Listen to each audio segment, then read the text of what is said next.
Good morning, everyone. Happy Tuesday to you, the 16th of January. Josh is Severe Weather reporting to you live here from North Carolina. And we are dealing with a winter storm moving up the East Coast, producing quite a bit of snow for some of us in Tennessee.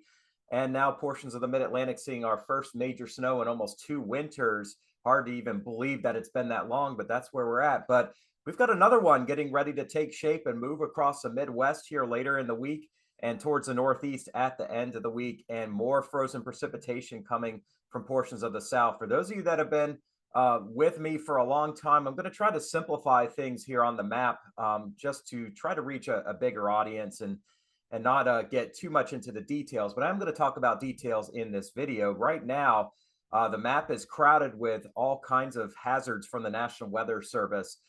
We've got winter storm advisories in purple extending from basically portions of Louisiana, Mississippi, right on up into Maine. Inside of that, winter storm warnings across the Appalachians, around the DMV area, basically northern and western portions of Fauquier, Prince William, Fairfax County, Loudoun County, right on up into south central PA where it's snowing pretty hard, and also across northern Maine, and then freeze warnings across much of the deep south where the cold air is definitely in place. Yesterday it was in the 60s in New Orleans. Now we're talking about temperatures below freezing and a little bit of light frozen precipitation, which you can ignore the light part. Anytime there's anything frozen down there, it's an issue. We're not done though. Here's our next storm in the Northwest. Ice storm warnings in effect for portions of interior Northwest Oregon. Winter storm watches and warnings for much of the Northwest here as well. The cold air is going to be leaving that region, but it's not gone just yet. So we are going to be dealing with more frozen precipitation here in the coming days. You can see this pale blue color.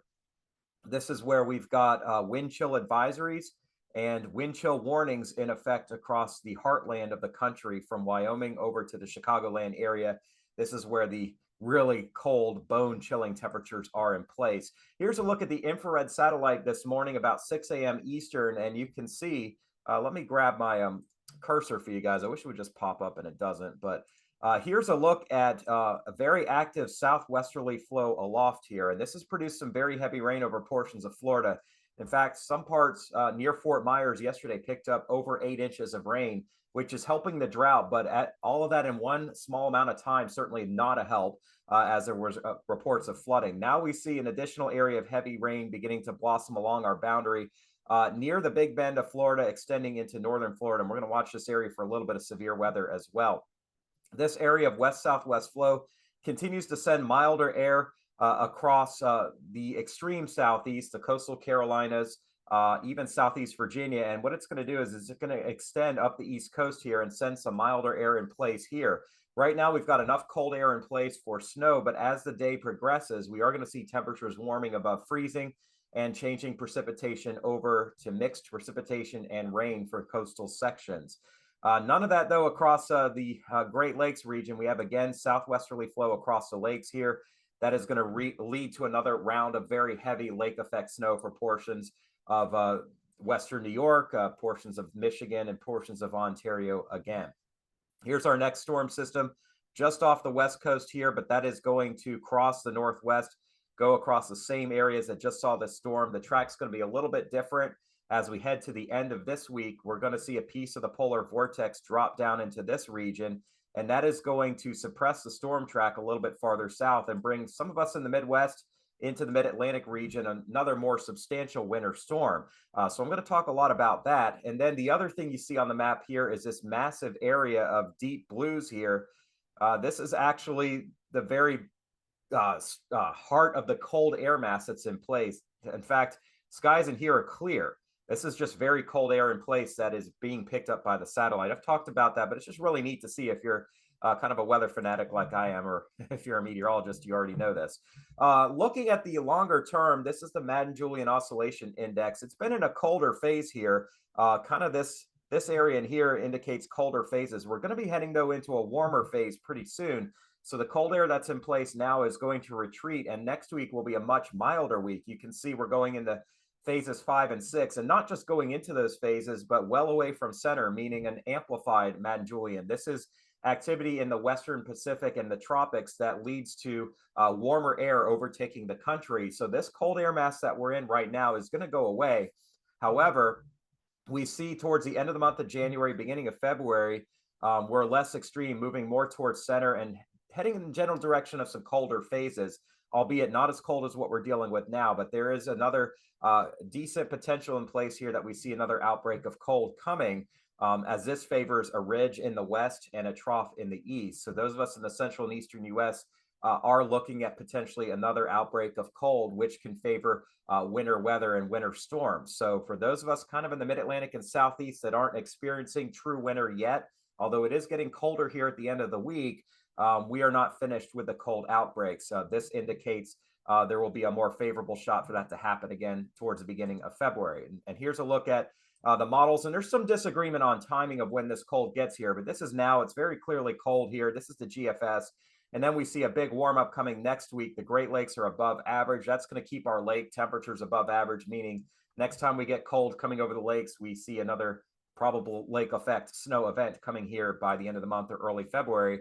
And then GFS indicates it's cold in the west. Look at all this cold across Canada here that develops the first week of February. This is eventually going to build down into the south and east first and second weeks of February, but probably not at the magnitude of what we see now, but certainly this indicates around Valentine's Day, very cold air in place again across the eastern United States.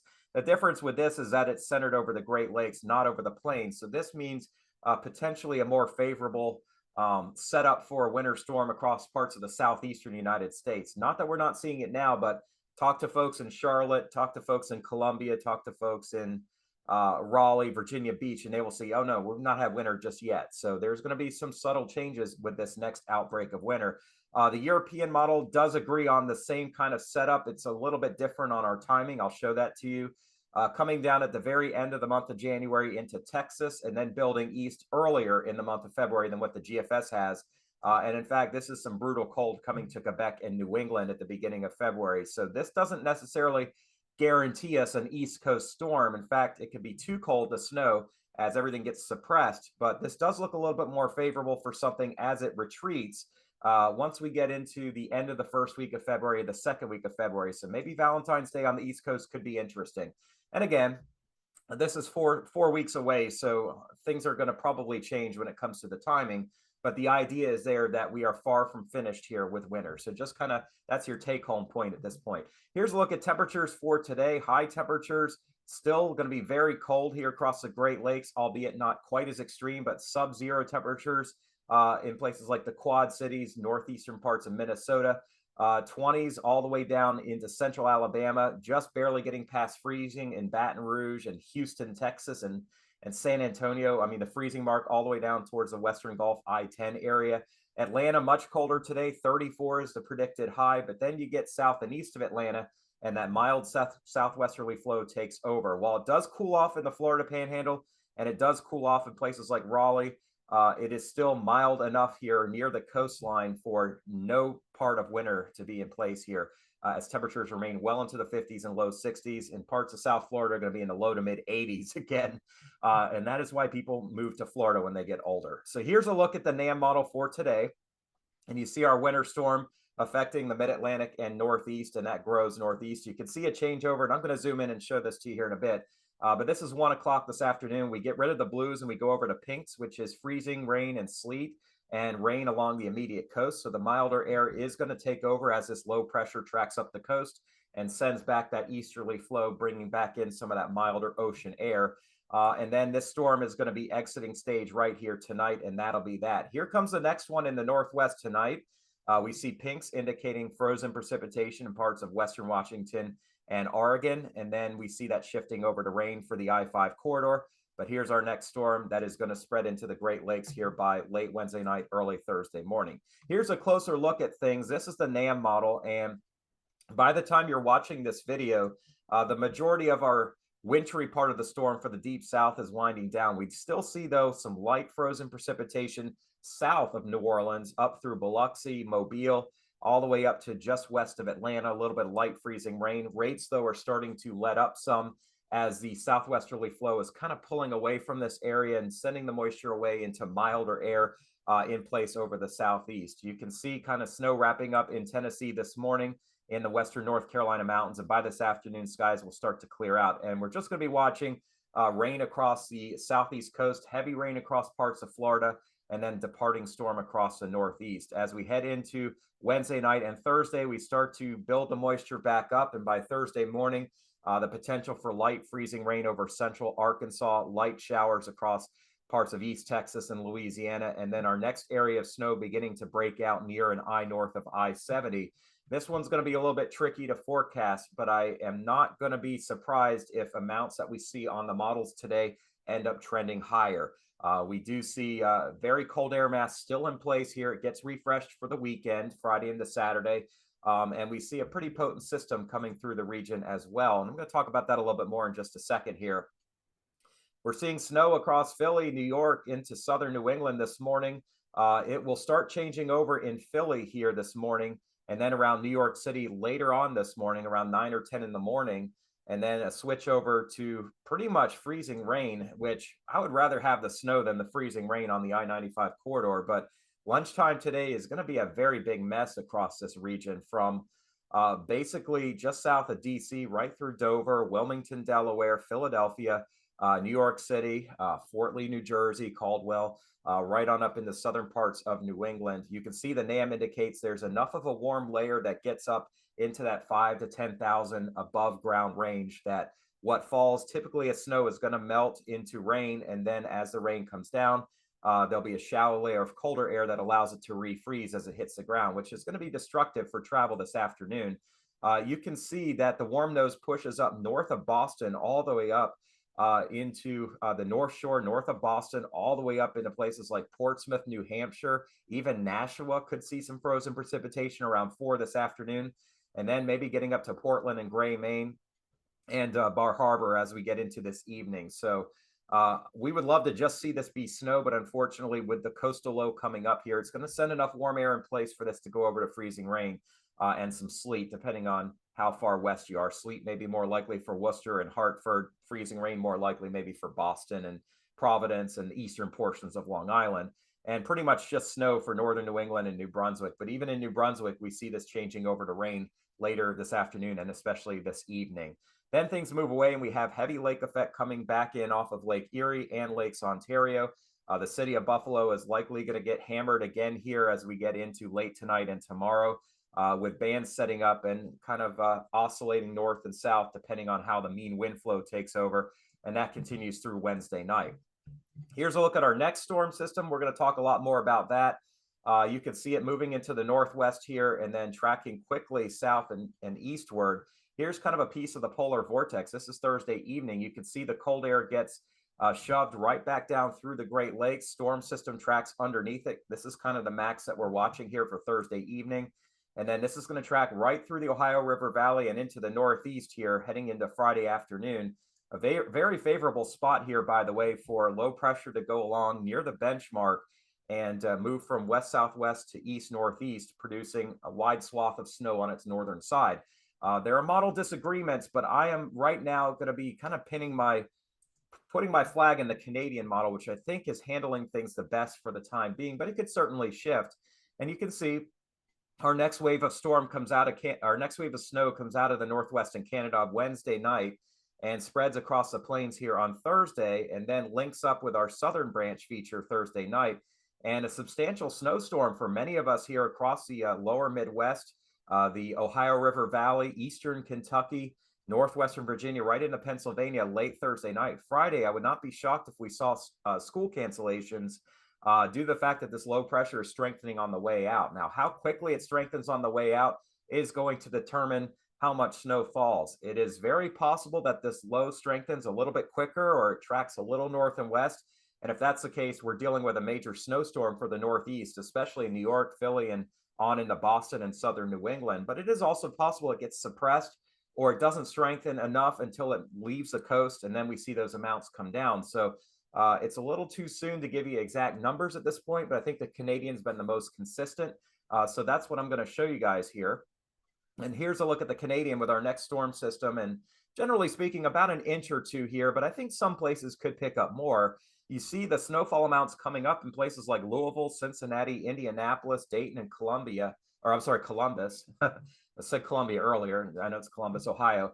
But we see here Thursday night a decent chance of seeing more than 2 inches of snow, and somebody in here is probably going to overachieve and pick up 4 or 5 inches. Just really hard to say where that ends up being. And then this spreads into Pennsylvania. Now you can see Tennessee is going to see a little bit more snow here. Again, we kind of get ripped off a bit around Johnson City and down the I-81 corridor toward Knoxville. But we could see another couple of inches of snow accumulating here. Even St. Louis has the possibility of seeing about an inch or two of snow before this moves out on Friday afternoon and Friday night, and then some lake effect as well ongoing at the same time. This is the storm today in the Northeast, 3 to 6 inches for many places, but these numbers get held down near the coastline where we start dealing with some mixing here. Our best chance at seeing heavy amounts of snow is basically north of Augusta, Maine, and up towards Moncton and north and west of there, where generally speaking, 5 to 8 inches of snow will fall. As we go beyond this storm, we see the lake effect piling up here, maybe several feet again in western and central and upstate parts of New York. And then here comes our next storm. We already see snow breaking out across northern and central PA late in the day on Thursday, but Thursday night is when our snow picks up, and Friday morning it will be at its peak here across the Northeast. And the Canadian is not being bashful on this. It says our storm is strengthening as it pulls away from the Jersey Shore, and we're going to get hit with some backlash here. And areas that continue to deal with rain or getting ripped off from snow are actually going to be favored to see the heaviest snow from this. The cold air is dumping south into the storm. It's taking a favorable track for there to be significant snow. And right now, the storm max is about 11 inches somewhere in this area, probably just off the coast, but certainly that can shift in both directions. And I'm not ready to confidently say it, but I would not be shocked if we saw a foot of snow somewhere in the New York City metro area and maybe even somewhere on Cape Cod here and on Long Island. So that's a possibility. That's not the official forecast. That's just a possibility. So something you'll want to be preparing for. I think Friday morning is going to be the worst of it. Then Friday afternoon, it starts letting up. And then we're dry and colder as we head towards the weekend here with some lake effect snow showers, not surprisingly. Here's a look at our ice potential for today into this evening. Generally speaking, 1 to 2 tenths of ice, potentially a little bit more in the Boston area, maybe a third of an inch of ice. So this is going to cause some major issues this afternoon across all of the Northeast. I mean, it even includes DC and Southern Maryland. It includes Delaware, Eastern Maryland, the Philly area, much of New Jersey, likely to deal with some freezing rain here later this morning and into the afternoon hours, and then right up through New York City to Boston. So even though our snow drought has officially come to an end for most of these places, we have to throw some ice on top of it. And that's going to unfortunately make it a lot tougher to clear the storm out of here for those of you that have to clean up and get back to work for tomorrow. So keep that in mind here. This is going to be a substantial ice storm, unfortunately, even some rain for the immediate coast. We also still have a little bit of ice down south. This will be starting to let up, but the western suburbs of Atlanta over to Auburn, Oxford, Alabama, right on down through Montgomery, Selma, even into southern Mississippi, with the heaviest amounts basically on the North Shore, places like Slidell, Louisiana, over to New Iberia. But this ice is going to be coming to an end, and then we see the next wave coming across here Thursday morning, and that could produce a light amount of freezing rain as well across central and northern Arkansas, moving into the Boot Heel of Missouri and into northwest Tennessee. And you can see that in the Canadian. Generally speaking, the next system will have less precipitation with it, but enough to cause some issues here. So don't be shocked to see more problems here coming on Thursday across northern Mississippi, northeast Louisiana, central and southern Arkansas, middle Tennessee, all the way into East Tennessee. And oh, by the way, this could sneak into the Carolinas here as well Thursday night, mainly upstate South Carolina, northeast Georgia, western parts of North Carolina, maybe even Charlotte, Greensboro, Winston-Salem, up into South Central Virginia, including the Richmond area. So we definitely have to worry about that. Lake effect snow totals are just, again, off the charts here around Pulaski, New York. Another foot or more around Buffalo and Dunkirk expected. I'm sure these totals can come up a little bit more. And then we have, again, a threat for some severe weather across parts of northern and central Florida. A lot of rain potential as well today. This is a marginal risk, but it is a risk nonetheless. There was a tornado yesterday near Stuart, Florida, in an area that did not have a severe weather risk. Today, the Storm Prediction Center is saying there's a little bit better chance for that to happen. And here's a look at the timing of our rain. We see some storms moving through near Ocala and Daytona Beach this morning, but our next line getting ready to move in here. And this will hit areas like Steinhatchee and Gainesville this morning, and then spread south and eastward into much of the I-4 corridor this afternoon. We'll see some individual discrete cells out ahead of it that maybe have the best chance for tornadoes. I would be certainly concerned about heavy rain, though. I would not be shocked if somebody in Central Florida picked up 4 or 5 inches of rain today. So be prepared for that here. Really nasty this afternoon along the I-4 corridor, and then this system moves away. We should have some quieter weather for tomorrow, but unfortunately more rain in the forecast here later this week. I really appreciate y'all's time today. Thank you so much for tuning in. If you did enjoy this video, all I ask is that if you're not a subscriber, you consider subscribing. Working on daily forecasts for you all here, updating you on the latest from winter weather to severe weather to tropical season when we get back into that. And as always, I don't just thank you, but I thank my Lord and Savior Jesus Christ for all that he's done for me. I give God all the glory in everything that I do. Just my personal belief. You don't have to believe that, but I truly feel like this is my calling, this is my labor of love, and this is what God has called me to do for the good of everybody else. My goal this year is just to be blessed and not stressed, and my goal is to bless other folks. I hope you've been blessed today, no matter what you truly believe. But I just want to say that, I live in victory, and I know that God is allowing me to do this every day to share the good news with you all. Paul tells the church of the Roman church, Romans 8:28, and we know that all things work together for good to them that love God, to them who are called according to his purpose. And every day is a complete blessing that I get to stand in front of this camera and share with you all. It is the goodness that God has given me. I can't do it myself, though. I have to do it with God. And it's humbling to me because, as a meteorologist, we're going to get the forecast wrong. God created the earth, but he also gave people certain callings. He gave meteorologists the ability to not just be scientists, but to study what he has created and share that back with each of you. So that's my that's my drive every day, to get up early, well before I really need to, and share with you guys just the good news, and know that I'm here to pray for you no matter what you're going through. So if you have a prayer request, feel free to list it. Don't be bashful, or you could certainly say it's a prayer that just between you and God. But I'm happy to pray for you no matter what's going on. So I'll be back in the morning with more updates on this upcoming storm, and I really hope you all stay warm out there. It's certainly brutally cold out. So we'll catch up again tomorrow on Wednesday. God bless you.